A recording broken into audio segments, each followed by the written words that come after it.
looking at the tune All of Me, the first chord is a C6.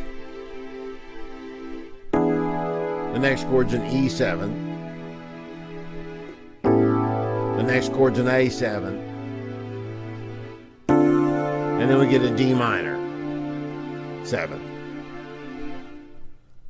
A way to make these chords very interesting is to use diminished chords and then wiggle your fingers a little bit while you're playing these chords to create the illusion of motion.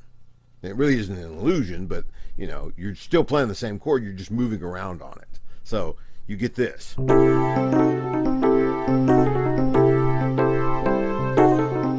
Now there I'm working between C6 and C fully diminished 7 chord.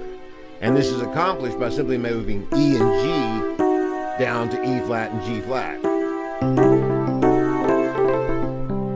But then you can add another dimension by putting B diminished in there. You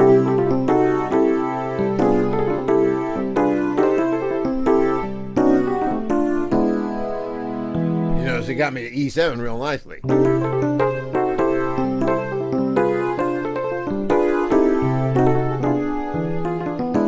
And now the same thing applies on E7.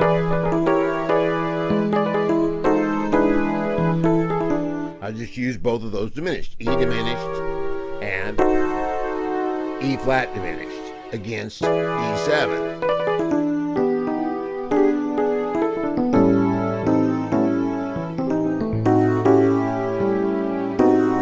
There's A diminished against A7, and now here's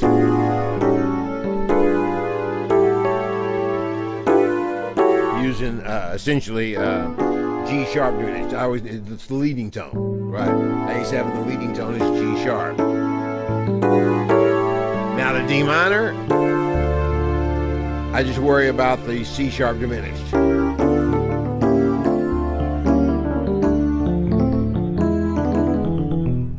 You know, then the rest of the chords are, the last part's got an F major in it, so we can talk about that some other time. Basically, it's still the same principle. Right. Just look for the diminished on the root and the diminished on the half step below the root. And you can find all kinds of ways to make the song sound interesting, even though you're really not doing much other than just barely moving the chord around. You know, so.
Happy practicing.